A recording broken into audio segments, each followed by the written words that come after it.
Dr. Nidhi is esteemed doctor practicing in Bangalore. She has got over 20 years of experience in Ayurvedic streams. She's specialized in several streams like piles, fistula, fissures, Kshara surgeon for piles, etc. Dr. Hearty, welcome. Today, we are going to speak more about digestive disorders and anorectal disorder. So, shall we start by knowing what are the most common causes of digestive disorders?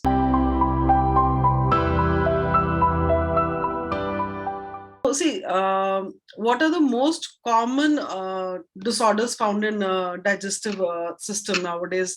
Let us try to identify from symptom wise, like, because as a common person, they will, what are the problems that they are going to face? So the common problems are like, most people, what they face is acidity. They have a burning like sensation in their upper stomach, then a bloated like feeling many a times, loss of appetite, then at times a sharp pricking kind of a pain in the abdomen associated with cramps. So these are all various kinds of factors which a person undergoes from day to day having any kind of digestive issue. So how do we actually identify that, we are undergoing some, because most of the times people do not understand that this is something related to the digestives, the symptoms, which would show that, we are facing either a digestive disorder or anorectal. So can you just put light on that?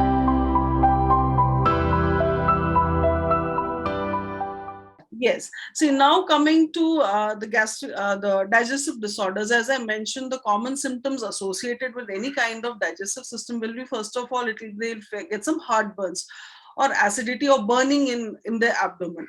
Plus, it will be associated with pain or heaviness or bloating. They always feel as if they are heavy in their abdomen, as if some weight is kept in the abdomen. They don't It's feel not only the feeling, but I think sometimes you can actually see also.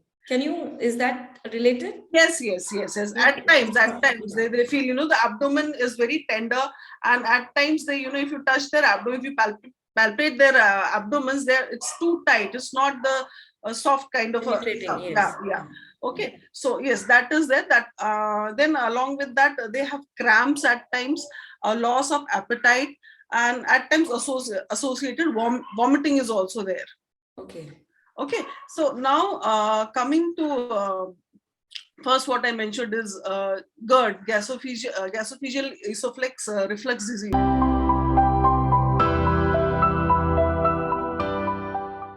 So for this, we once, like, if we can diagnose it with the help of endoscopy. Okay, so if any patient is having, regular heartburns, and at times, they feel like vomiting, and they vomit bitter, like, something like acidic thing, bitter, the vomit is always of bitter things they're vomiting, and always they're facing heartburns, especially if, they lie down after eating, then they get this heartburn. So once they get their endoscopy done, they'll be diagnosed with this GERD. Like, they'll be able to diagnose, okay, the sphincter of esophagus is not functioning properly, and that is why this food is escaping up to the food pipe. So in this condition, there are various treatments. Plus, main thing is it can be controlled by controlled diet. Okay, so few things what we can do to, if any person is undergoing all these problems and has been identified by this problem GERD, then few things what they can do is, that they should not lie down immediately after eating. And they should always eat light. They should not, what they usually, as by Indian this thing, we say, eat stomach full. So they should not eat stomach full, because the moment they eat stomach full, there will be always a pressure on the sphincter, and the food will just pass upwards. So for them, like small meals at regular intervals? Yes, small meals at regular intervals. And plus, they should not lie down immediately, because the moment they lie down, again, it makes the food easy to pass upwards. So it's like best, as after they finish eating, just a small stroll? Yes, a stroll, or they can just be seated for some time, let the food pass little down, and after that they can lie down. Okay. So these are the means by which they can control it. Oh, okay. Okay. Any other symptoms other than this vomiting?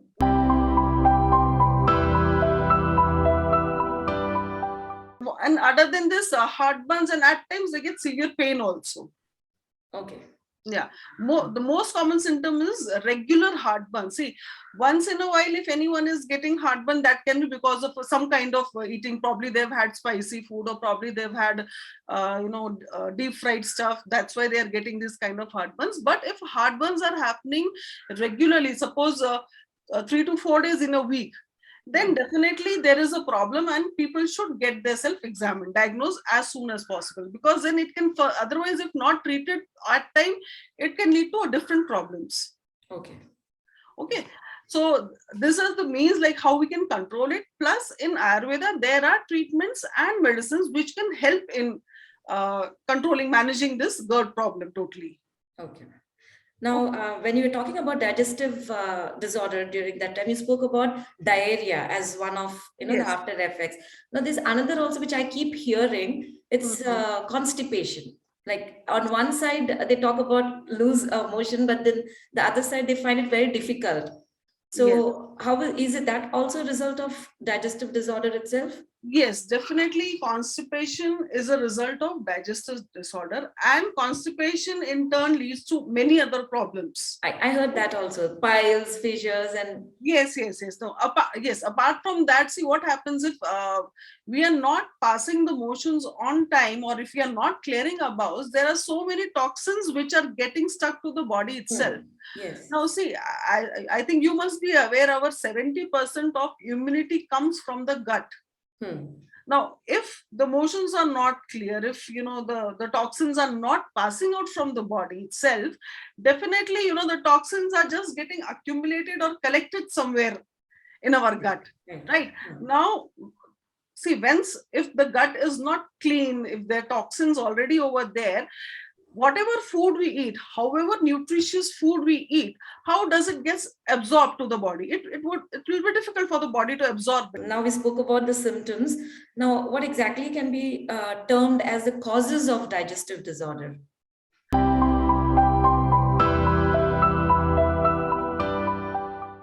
Yes, now that, see, that Deepa, many of us are aware.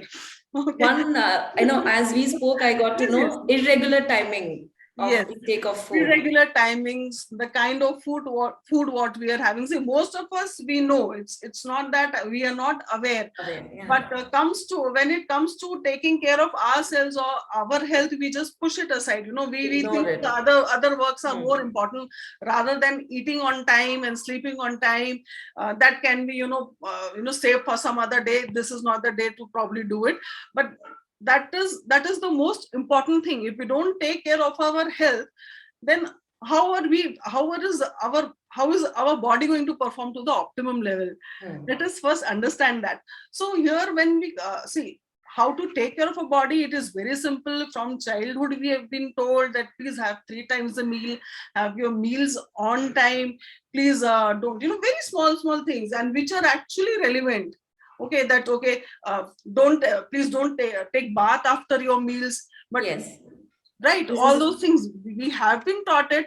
We have been disciplined to follow it to some extent. Till certain age we do follow it, but once we are in a day-to-day routine, we just forget all those things, and we just eat whenever we want, we eat whatever we want.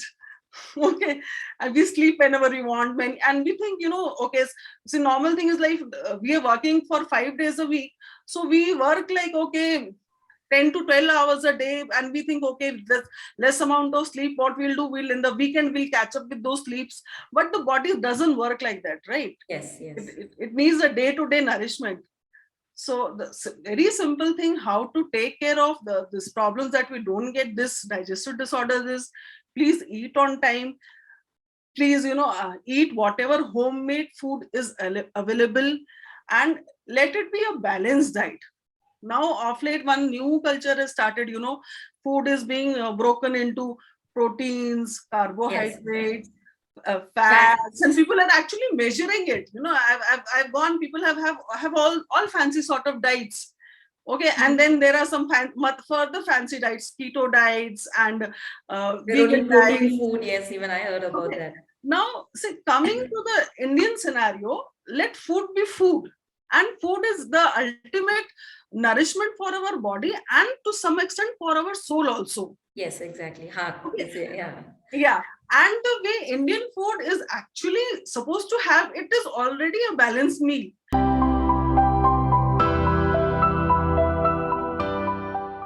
See, it is such a deep science that, always we say, okay, rice has to be taken with some lentils, right?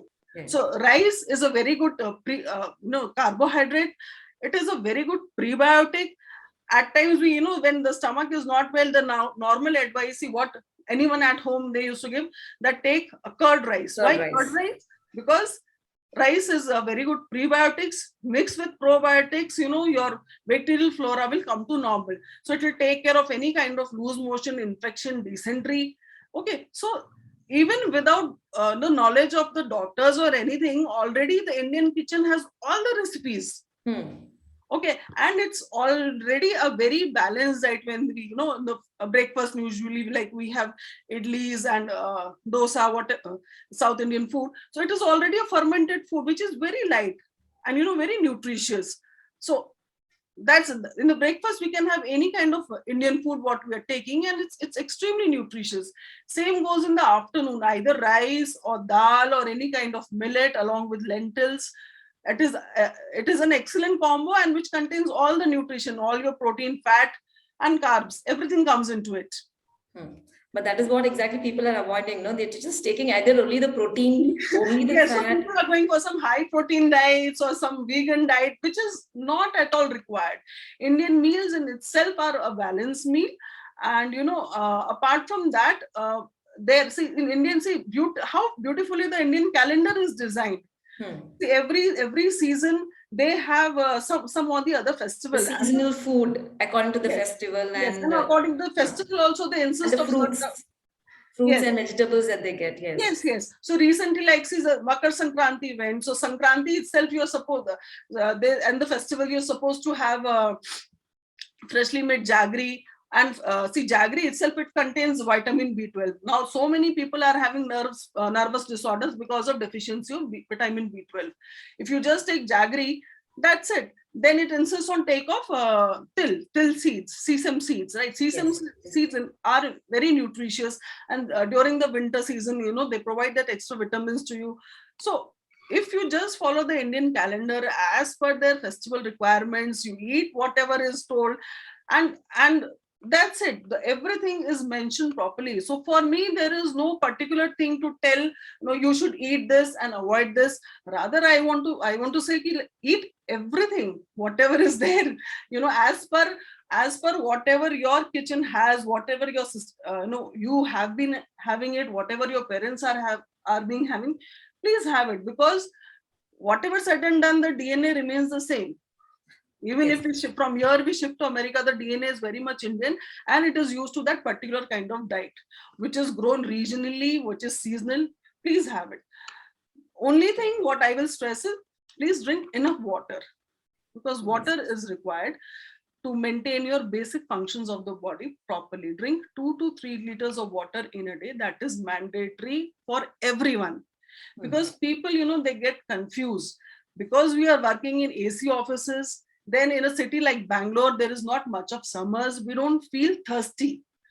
We are not feeling thirsty, so they are not drinking water. This is a common thing, among people, that we drink water only when we are thirsty. When we feel thirsty, but it is not like that. Body requires that much of 2 to 3 liters of water in a day to function properly, because 70% of body is water. Okay, so that is one thing which I would request, that please everyone should have sufficient water in a day. Second thing is, please have any seasonal fruit, whatever fruit they like, whatever of their choice, any seasonal fruit daily they should eat. It should be a habit in every house to eat one fruit daily. Okay, the reason again being, and don't go for fancy, people say, no, I have fruit juice and it contains all the minerals and whatever is there in the fruit, the fruit juice will give me. But that fruit juice doesn't contain fiber. It contains lot of preservative and it's not fresh. See, when in Indian market, when there are so many fruits across, what's the problem? Buy, just the thing is you have to cut it. That's it. Cut it and have it. That's the only 5 minute extra it will take you. But believe me, it is far more nutritious than those fruit juices.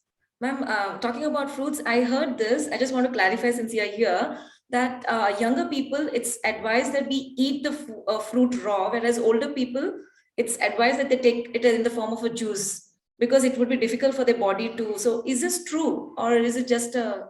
No, no. See, even for older people, at times, because they don't have teeth or something, it becomes little difficult for them to chew. Okay, so that is why it is advised that they can take it in the form of juice, because that gives them instant energy. See, for older people, it takes time for digestion and that energy to be delivered to the body. So at times, because they are old, maybe they are not well, they need that instant energy. That is why it is advised for those people who are not keeping well or who are not able to chew. For that instant energy, that juice is advised. Okay. But otherwise raw. But otherwise raw can be had because it will take some time for digestion, and then that energy will be released when required by the body. And the other thing is, because it contains that fiber is very helpful for proper digestion, plus it will never ever cause you any kind of constipation. Okay, ma'am. Okay. Is there any particular fruit that you would advise, like this is like really good for, or just seasonal? All the fruits, any one of the fruit has its own benefit. So all the fruits, whatever are available, can be had. Because we hear from the grandmother's tales, having a banana or an apple, it's like really every day. It's really good. So whatever fruit is available can be had. Any fruit one day. You can have more than that, but my request is at least one fruit to start. At least to start with. Inculcate that habit for you and in your household also. Inculcate that habit of having fruits. Yes. Then salad is again very necessary part. Salad again, because it contains all the minerals and it contains fiber. So one meal, at least make sure that you are having salad. Okay. So, ma'am, now that we have spoken about symptoms, causes, if at all we leave, because many people, they leave it unnoticed. They don't know what they're going through, if at all there's a disorder. So what are the, the riskiest things that if it goes unnoticed? The digestive disorder, if we leave it just like that, what can happen? See, the symptoms itself will lead to so many problems. Right now, suppose we are having this problem. Let us start from the very first problem. If we are having GERD problem, and that is that reflux disease, if we are having, if we don't take care of it on time, so every time the patient is unable to take the food, because they're so scared to take the food, anytime they take the food, they'll start experiencing that burning problem and that heaviness in the stomach. They're not able to eat. So any person who is not able to eat properly, definitely, how will the body be more productive? So it will start affecting their health. That is the first thing. Second, the sleep will be getting disturbed. So if sleep is getting disturbed, as per me, sleep, there are again so many detox diets you must have heard of. This detox diet, that detox diet. The best detoxification for any body is sleep. Just get a good sleep for 7 to 8 hours, a deep sleep, and believe me, half of the body is detoxified. Okay, so if because of this problem, if you're not getting proper sleep, definitely the body is whatever the inflammation happens over the body and the body tissues over the day, that is not coming down. So definitely, again, that health will get affected and the person will not be effective enough or productive enough. Okay. Then because of this regular gastritis problem, the whatever essential minerals or vitamins or nutrition is not getting absorbed in the body. That will again cause problem. At times it might cause anemia also, loss of different kind of, when we say the lack of vitamin D is there, lack of calcium is there, that is because it's not being absorbed in the body properly. Okay, then coming to as I told, now many of us, we are being diagnosed with grade 1 fatty liver, very common, grade 1 fatty liver. If liver is not effective enough, liver works whole life it works, non-stop, and it is the organ which is detoxifying the body, regularly. Whatever toxins are there, it just tries to throws up. And so many main functions of digestion, even the to make energy in the body, to convert fat into glucose, everything. Liver is the organ which is doing that. If liver itself is not functioning properly, then definitely from where we get our energy levels, or the food side, the food, the metabolism, that itself gets a hit. Right. Okay, if the enzymes are not getting secreted properly, so that again will cause various problems. Means one problem will lead to another, like a chain. Yes, like a chain. Hepatotoxicity will be there, or some other problem, continuous food digestive system disorders, as I already mentioned, like gastritis will further, it can, at times, if we don't take care of it, might go to a cancerous stage also. Oh. Yes, it can, that is the last thing what anybody can think of, but it does from here to there. If you're not taking proper care, it might lead to that also. That is the last worst complication anyone can get to it. But to start from the body itself will not get nutrition. Okay, and if it is not getting nutrition, it will be always, lethargic, loss of energy will be there. So how do any person, like the productive will definitely get a hit. Okay, then coming to, like, if constipation is there. Already I mentioned that, all the anorectal problems, they start only with the problem of constipation. If you have hemorrhoids, happens because of constipation. What happens if the person is passing hard motions every time and putting pressure on the inner area? So what happens, the veins, they become inflamed, and then that inflamed veins, they form a permanent structure, or a mass kind of structure forms, which is known as hemorrhoids. So that is again a very painful disease. Patient is not able to sit at times because of pain. They are not able to eat at times. It becomes so worse that they pass bleeding while passing motion. So because of bleeding, loss of blood, again anemia can be there, and anemia again causes like other problems. So it is like, as I told, one after the another problem will start if you are not having a proper digestive system. Ma'am, initially, when we spoke, you also spoke about the symptoms of anorectal diseases, disorders. Yes. So are the symptoms and causes similar to the digestive disorder? Can we identify as a person, like, a normal person? Can we know that it is, yes, digestive disorder or anorectal? How do we? Yes. See, now digestive disorders may further lead to anorectal problems. Okay, so if there is a regular problem of constipation or a regular problem of diarrhea, then person can have all anorectal problems. What are the common anorectal problems? I told that first one is hemorrhoids. Hemorrhoids, or in common language what we know as piles. So it is any kind of external growth. If suppose this is the anorectal opening, anywhere around this area there will be a small growth, okay, of a pile mass, and that will be a painful growth. Okay, at times what happens, there can be bleeding from this area. So that is hemorrhoids. Coming to the next problem, which is fissure. Fissure is a deep cut here in the anorectal opening. Okay, so patient experience while passing motion, they will experience lot of burning in that area, lot of pain in that area, and again at times loss of blood also while passing motion. Third thing which is very common is fistula. So fistula is, this either this fissure, at times it becomes infected and an abscess forms, or a pus cavity forms, and that pus can spread further inside the anorectal canal, and it can cause further infection in that area.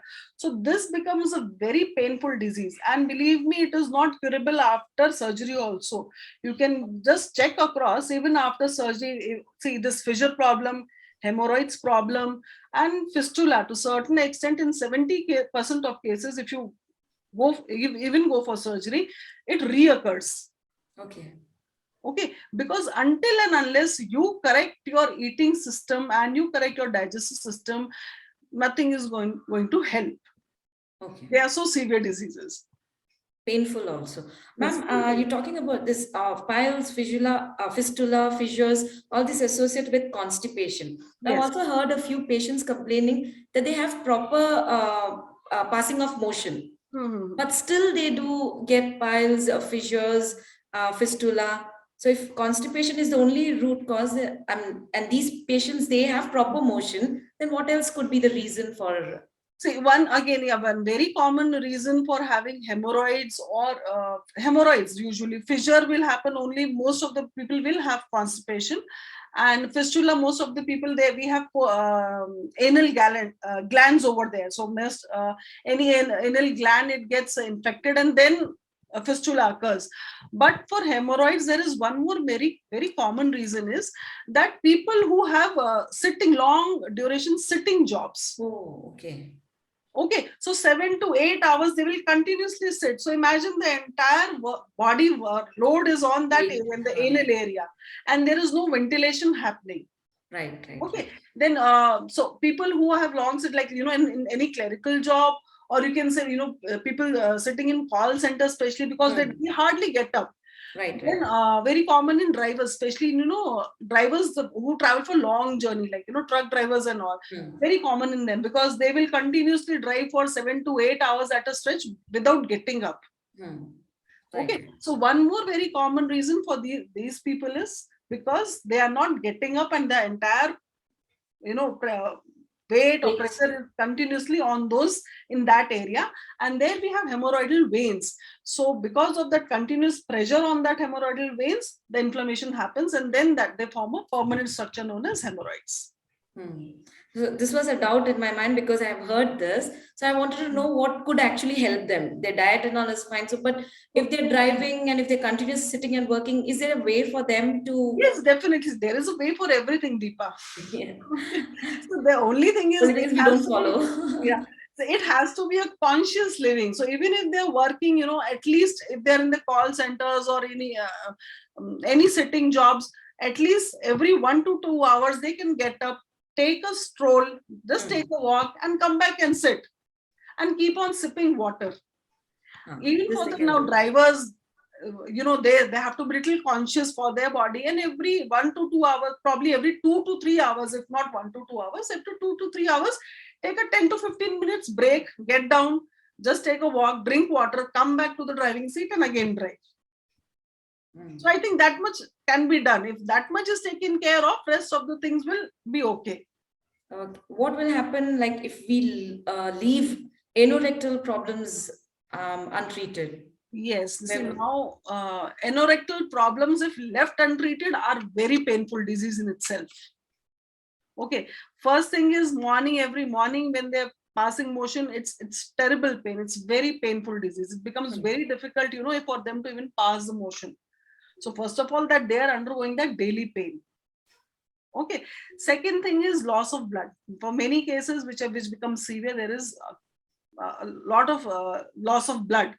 So if there is that continuous loss of blood is there, they'll get anemic. Because of the anemia, then other problems will happen. Right. Okay.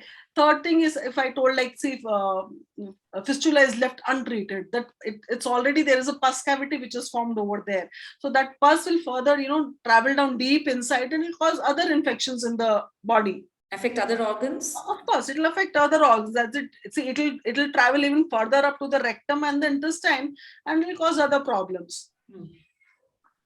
Okay, so then what I understand, physically it is training, but mentally also.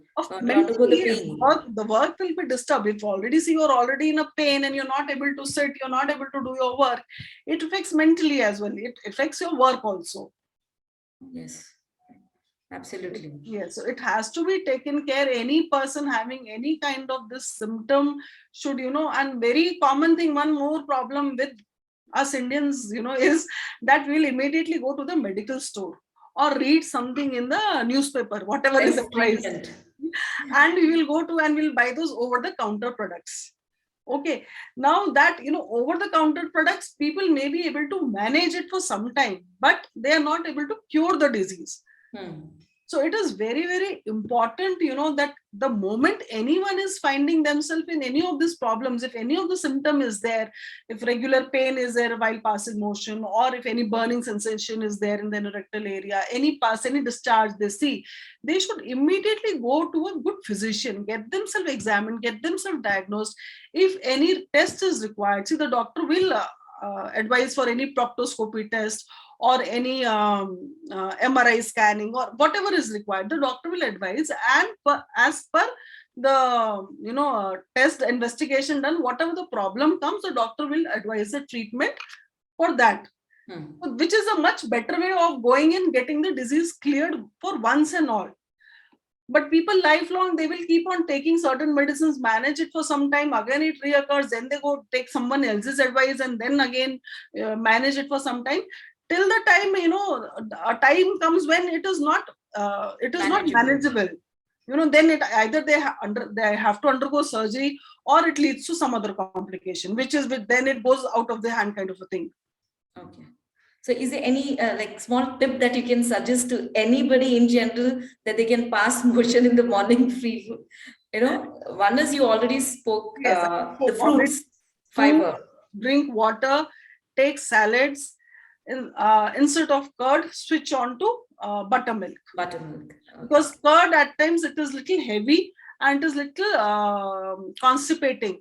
The same curd, you add some water and churn it. The quality totally changes, and it's a very good laxative. Okay.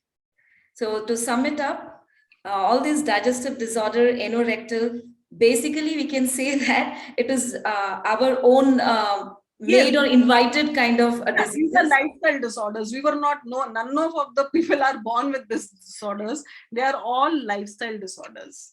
So if we correct our lifestyle, we correct our diet, and if we proper sleep.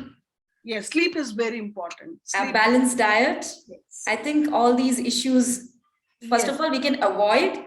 And if it is seen even any of these symptoms, what doctor just spoke. Initial symptoms, if we just correct these issues, initial symptoms will come down. If it further prolongs, then better don't take medicines, over the counter medicines, or go with some other therapies or remedies. Better to see the physician immediately.